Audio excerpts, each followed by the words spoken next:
Welcome back. مری گلیات میں مسلسل جاری رہنے والا بارش اور برفباری کا سلسلہ تھم جانے کے بعد ریسکیو اور سرچ آپریشن اور ریلیف آپریشن جاری ہے۔ مری کی تمام رابطہ سڑکیں بحال کی جا رہی ہیں۔ تازہ ترین صورتحال جانتے ہیں مری جی پی او چوک پر موجود ہمارے نمائندے بابر ملک سے۔ جی ہاں، مری گلیات نتھیا گلی یوبیا میں مسلسل برفباری کے باعث جو ہے نظام زندگی متاثر ہوا، لیکن انتظامیہ کی جانب سے مری کی جو ملکہ شاہراہیں ہیں ان کو برف ہٹا کر کلیئر کیا گیا ہے۔ مری میں سیاحوں کا داخلہ بند کیا گیا۔ اس وقت میں جی پی او چوک میں پہنچا، بڑا مشکل سے ہم لوگ یہاں تک پہنچے ہیں اور رات کے اس پہر تقریباً -6 ڈگری سینٹی گریڈ ہے۔ اس وقت کڑاکے کی ٹھنڈ ہے اور فراسٹ بائٹ کا بھی ڈر ہے۔ یہ جی پی او چوک ہے، عمومی طور پہ مشہور جگہ ہے، لیکن اس وقت بھی سیاحوں کی یہاں پہ موجودگی آپ دیکھ رہے ہیں کہ لوگ یہاں ابھی بھی آ رہے ہیں، تصویریں بنا رہے ہیں، انجوائے کر رہے ہیں۔ کمشنر یہاں پہ تھے، ڈپٹی کمشنر یہاں پہ تھے، آر پی او نے احکامات جاری کیے، سی پی او ڈی پی او جو مری ہیں وہ یہاں پہ موجود تھے، موٹر وے پولیس تھی، این ایچ اے کی جانب سے اقدامات کیے گئے۔ 1122 کا ذکر کرے تو انہوں نے مختلف مقامات سے مقامی افراد کو بھی اور سیاحوں کو بھی ریسکیو کیا اور محفوظ مقامات پر بھی منتقل کیا، اور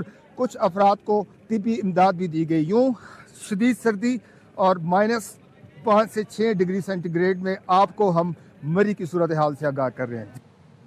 پاک فوج کی جانب سے برفباری کے دوران امدادی سرگرمیاں جاری ہیں۔ کالام، محمد اور تیرہ میں پھنسے شہریوں کو پاک فوج کے جوان ریسکیو کر رہے ہیں۔ جوانوں نے برف میں پھنسی گاڑیاں نکال کر شہریوں اور سیاحوں کو محفوظ مقام پر منتقل کیا۔ کلام میں پاک فوج اور مقامی انتظامیہ مل کر ٹریفک کی روانی یقینی بنا رہے ہیں۔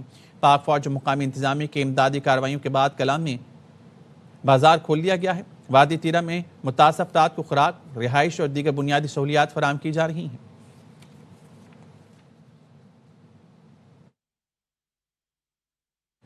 ملک بھر میں سردی کا موسم اپنے عروج پر ہے۔ انتہائی سرد موسم میں پاک فوج کے جوان سرحدوں پر سیسہ پلائی دیوار بنے کھڑے ہیں۔ ٹھنڈ اور کئی فٹ برفباری کے باوجود پاک فوج کے جوان پاکستان کی حفاظت پر مامور ہیں۔ سخت موسمی حالات میں پاک افغان سرحد پر مسلسل گشت جوانوں کے عزم، پیشہ ورانہ صلاحیتوں کا منہ بولتا ثبوت ہے۔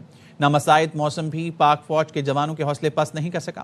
سرحدوں کا دفاع پاک فوج کے جوانوں کی بے مثال وفاداری اور بہادری اور وطن سے لازوال عشق کا عکاس ہے۔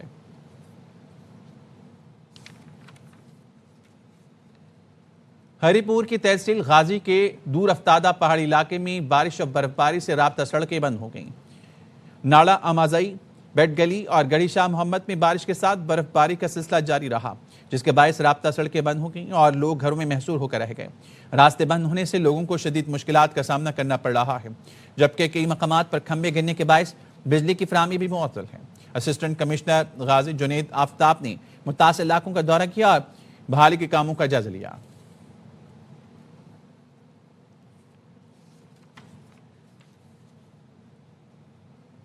M D I M F Kristalina Georgieva وزیراعظم شہباز شریف کے محترم۔ M D I M F نے کہا وزیراعظم پاکستان اور ان کی کابینہ میرے لیے قابل احترام ہے۔ مضبوط مستحکم پاکستان کے لیے قائدانہ اصلاحات پر شہباز شریف کی تعریف کرتے ہیں۔ پاکستانی حکومت نے اصلاحات کو سنجیدگی سے اختیار کیا ہے۔ اصلاحاتی اقدامات کے ثمرات واضح طور پر سامنے آ رہی ہیں۔ ہم ایسا بجٹ دیکھ رہے ہیں جو وسائل فراہم کر رہا ہے۔ وسائل کو عوام کی زندگیاں بہتر بنانے کے لیے بروئے کار لایا جا سکتا ہے۔ آئی ایم ایف پروگرام پر عمل درآمد کے تسلسل کی خواہاں ہوں۔ آئی ایم ایف پروگرام دراصل پاکستان ہی کا اپنا پروگرام۔ کافی عرصے سے آئی ایم ایف اور پاکستان میں نہایت تعمیری روابط قائم ہیں۔ وزیراعظم پاکستان کا بہت احترام کرتی ہوں۔ وزیراعظم پاکستان کسی کام کا وعدہ کرتے ہیں تو اسے سنجیدگی سے پورا کرتے ہیں۔ وزیراعظم پاکستان ان کی کابینہ کی سنجیدگی میرے لیے قابل تحسین ہے۔ وزیراعظم پاکستان کی بہتری کے لیے اصلاحات کو آگے بڑھا رہی ہیں۔ He embraced seriously reforms. I highly respect the Prime Minister. He's serious when he gives his word that something would be done, it gets done. Gul plaza کی 90% عمارت کو کلیئر کر دیا۔ Deputy commissioner Karachi south Javed نبی کہتے ہیں search operation آج رات مکمل ہونے کا امکان ہے۔ حساس جگہ سے ملبہ احتیاط سے اٹھا رہے ہیں۔ 10 سے 11 لاپتہ افراد کی تلاش جاری ہے۔ 82 افراد کی لسٹ ہے۔ مزید کوئی لاپتہ ہے تو آ کر اندراج کرا دے۔ اب تک 71 افراد کی لاشیں مل چکی ہیں۔ ابھی تک ہم نے 90% بلڈنگ کلیئر کر دیا ہے اور باقی 10% بلڈنگ ہے. اس میں بھی وہ ایریا زیادہ تر ہے جہاں بلڈنگ کولیپسڈ ہے, جہاں پہ ڈیبری ہے. ابھی بھی ڈیبری بھی ہم مور دین 50% ریموو کر چکے ہیں اور ہماری کوشش ہوگی کہ 50% جو ابھی رہ گیا ہے اس کو جلد سے جلد کریں تاکہ ہم جو باقی 10-11 جو ڈیڈ باڈیز یا مسنگ پرسن ان کو ہم نکال پائیں اور ان کے پیاروں تک پہنچیں. 82 ابھی بھی مسنگ ہے, جس میں سے 71 باڈیز بھیج چکے ہیں for D N A analysis. ملبہ ہٹانے والا کام تھوڑا ٹائم ٹیکنگ ہے, اس میں تھوڑا ٹائم لگ رہا ہے, 1-2 دن شاید اور لگ جائیں, لیکن سرچ آپریشن ہے جو ہم ڈھونڈ رہے ہیں لوگوں کے پیارے جو یہاں پھنسے تھے, وہ شاید ہم آج رات تک مکمل کر لیں. کراچی میں گل پلازہ جل کر کھنڈر میں تبدیل ہو گیا. 8ویں روز بھی ریسکیو آپریشن جاری ہے. ریسکیو حکام کے مطابق ملبے میں ممکنہ طور پر دبے افراد کی تلاش کے لیے ریسکیو آپریشن جاری ہے. مزید جانتے ہیں ہمارے نمائندے عدنان راجپوت سے. جی بالکل, گل پلازہ واقعے کو آج 8 روز ہو چکے ہیں اور 8ویں روز بھی ریسکیو آپریشن جاری ہے. ملبے کے اندر بڑے بڑے بلاکس موجود ہیں, انہیں ڈرلنگ کر کے ٹکڑوں میں تقسیم کیا جا رہا ہے اور اس کے بعد ڈمپر میں ڈال کر میواشا قبرستان کے قریب KMC گراؤنڈ میں جمع کیا جا رہا ہے. حکام کی جانب سے مزید بتایا جا رہا ہے کہ یہ جو ریسکیو آپریشن ہے مزید 24 سے 36 گھنٹوں تک جاری رہے گا, جبکہ سرچنگ کا بھی جو عمل ہے وہ جاری ہے. حکام کی جانب سے بتایا جا رہا ہے کہ 90% جو ہے ریسکیو آپریشن مکمل کر لیا گیا ہے, جبکہ اس افسوسناک واقعے میں 71 افراد جاں بحق ہو چکے ہیں, جن کی لاشیں بھی مل چکی ہیں اور انہیں قریبی اسپتال بھی منتقل کیا جا چکا تھا. کراچی ٹراما سروس کی زمین پر گل پلازہ بنا دیا گیا. فاروق ستار نے میئرشپ کے دوران زمین لیز پر دی, جبکہ جماعت اسلامی کے میئر نعمت اللہ نے اضافی فلور کو ریگولائز کیا. سانحین گل پلازہ کی رپورٹ سندھ حکومت کو پیش کر دی گئی. رپورٹ میں بتایا گیا ہے گل پلازہ کی زمین KMC کی ملکیت تھی. 3 نومبر 1991 میں فاروق ستار نے میئرشپ کے دوران زمین گل پلازہ کے لیے دی. لیز پر فاروق ستار کے دستخط بھی موجود ہیں. یہ زمین 3 روپے فی گز کرائے پر لیز پر دی گئی تھی.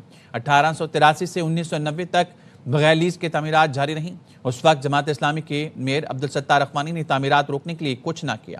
2003 میں اضافی فلور کو ریگولرائز کیا گیا تو جماعت اسلامی کے نعمت اللہ خان میئر تھے.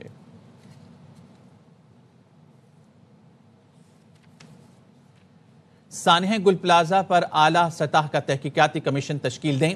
چیئرمین MQM پاکستان خالد مقبول صدیقی نے وزیر اعظم کو خط لکھ دیا, جس میں کہا گیا ہے 7 روز بعد بھی لاحقین کو پیاروں کی لاشیں نہیں ملیں. 12,000 سے زائد خاندان براہ راست متاثر ہوئے.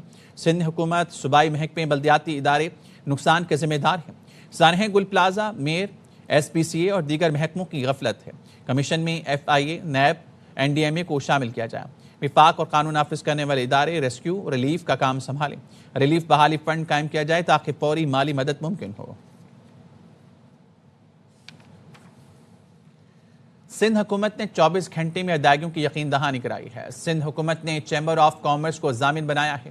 گل پلازہ یونین کے صدر تنویر پاستہ کے پروگرام دی رپورٹس میں گفتگو. بتایا گل پلازہ سانحے میں 10 سے 15 ارب کا نقصان ہوا ہے.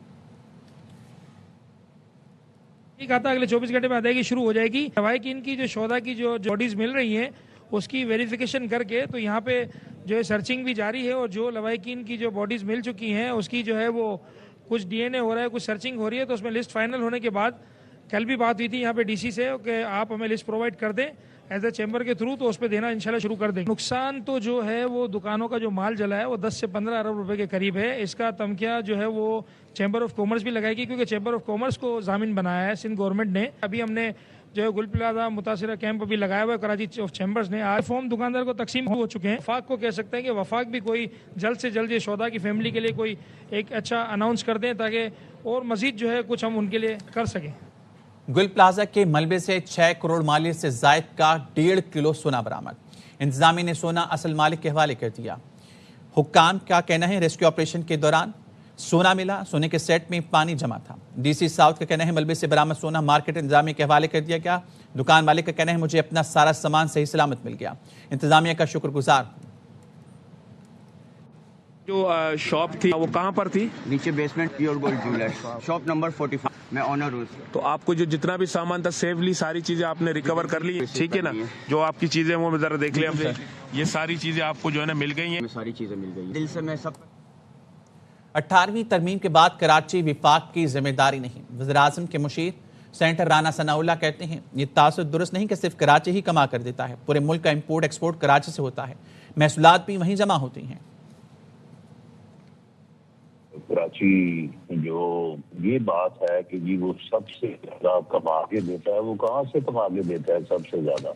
وہاں پہ جتنی تھرو سی امپورٹ اور ایکسپورٹ ہوتی ہے اور وہ ساری ڈیوٹی کا اس کی کلیکشن ادھر ہوتی ہے، تو وہ ساری امپورٹ اور ساری ایکسپورٹ جو ہے وہ کراچی سے ہوتی ہے، پورے ملک سے ہوتی ہے، پورے ملک میں وہ بزنس ہوتا ہے۔ مثال کے طور پہ بڑے بینکس جو ہیں ان سب کے یا اکثریت کے ہیڈ کوارٹر ہیں وہ کراچی میں ہے، وہ جو بھی اپنا پے کرتے ہیں وہ وہاں اپنے ہیڈ کوارٹر سے کرتے ہیں۔ اس کے یہ معنی ہے کہ وہ سارے بینک کراچی میں ہی کام کر رہے ہیں، ان کا آپریشن جو ہے وہ پورے ملک میں، پورے ملک سے وہ کما رہے ہیں۔ یہ ٹیکنیکلی بات ہے، وہ تو ٹھیک ہے کی جا سکتی ہے یا کی جاتی ہے، لیکن ایسا نہیں ہے، یہ پورے ملک کا پیسہ ہوتا ہے۔ تو کیا 18ویں ترمیم کے بعد کراچی کی ذمہ داری میں سے کچھ ذمہ داریاں وفاق کے اوپر عائد ہوتی ہیں؟ نہیں، ایسا نہیں ہے۔ آئین میں ایسی کوئی شک نہیں کہ وفاق کراچی کو اپنے ماتحت کر لے۔ کراچی وفاق کے حوالے کرنا صرف باتیں اور سیاسی پوائنٹ سکورنگ ہے۔ پی پی رہنما ناصر حسین شاہ کے پروگرام اعتراض میں گفتگو۔ علاقہ جو ہے فیڈرل اپنی ٹیریٹری میں لے لے، ایسا کوئی آئین کی کوئی ایسی شک نہیں ہے۔ یہ صرف باتیں ہیں اور ایک وہ جو سیاسی پوائنٹ اسکورنگ ہے۔ 18ویں ترمیم جس پہ سب سے زیادہ بحث بھی ہوئی، جس کو بعد میں متفقہ طور پر پاس کر دیا گیا، اس کو تو رول بیک کرنے کی بڑی باتیں یہ کرتے ہیں۔ دوسری ترامیم جو پلک جھپکتے ہی پاس ہو گئیں، ان کی کوئی بات نہیں کرتا۔ میں ان سب سے یہ گزارش کروں گا کہ آئیں ہاتھ بٹائیں لوگوں کی مدد کرنے میں، بجائے اس کے کہ آپ نمک پاشی کریں۔ برطانوی ہائی کمشنر جین میریٹ کی زیر قیادت وفد کا زرداری ہاؤس کراچی کا دورہ۔ پیپلز پارٹی کی مرکزی رہنما فریال تالپور سے اہم ملاقات، دو طرفہ دلچسپی کے امور، سیاسی، سماجی اور معاشی تعاون پر تبادلہ خیال کیا گیا۔ پاکستان اور برطانیہ کے درمیان مکالمہ مضبوط بنانے پر زور دیا گیا۔ مشترکہ ترجیحات پر تعاون جاری رکھنے کا عزم دہرایا گیا۔ وفد میں deputy high commissioner Lance Dom اور deputy head of mission Tom Bridge شامل تھے۔ اس موقع پر وزیر داخلہ سندھ ضیاء الانجار، سعید غنی، سہیل انور سیال اور جام خان شورو بھی موجود تھے۔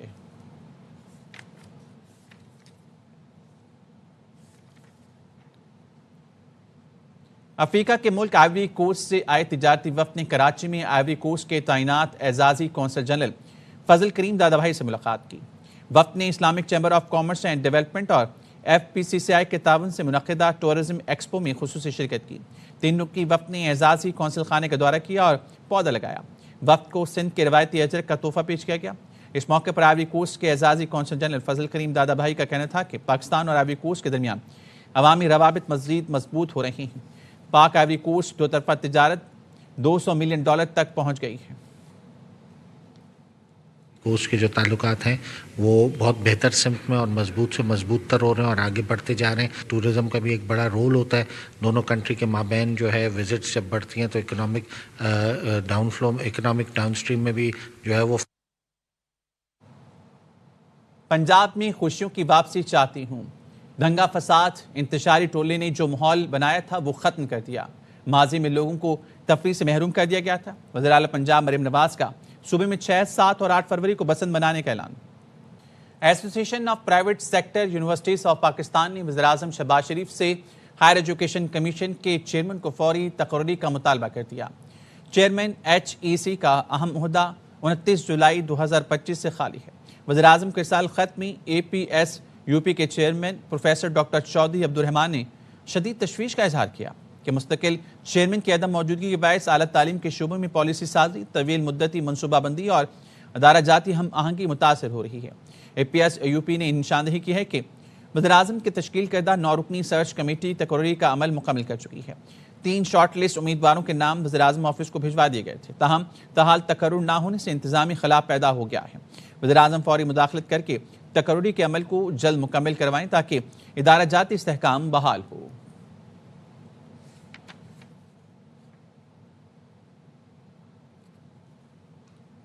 وزیر اعلیٰ پنجاب کے اسٹروک پروگرام کے لیے ایڈوائزری کمیٹی قائم کر دی گئی۔ پنجاب میں اسٹروک پروگرام کو 15 مراکز سے بڑھا کر تمام ٹیچنگ اور DHQ اسپتالوں تک وسعت دینے کا فیصلہ کیا گیا ہے۔ محکمہ اسپیشلائز ہیلتھ کیئر پنجاب نے باضابطہ نوٹیفیکیشن جاری کر دیا۔ وزیر اعلیٰ اسٹروک پروگرام کی نگرانی اور رہنمائی کے لیے اعلیٰ سطح کمیٹی تشکیل دی گئی ہے۔ ڈاکٹر عمیر رشید کو اسٹروک پروگرام اسٹیئرنگ کمیٹی کا کنوینر مقرر کیا گیا ہے۔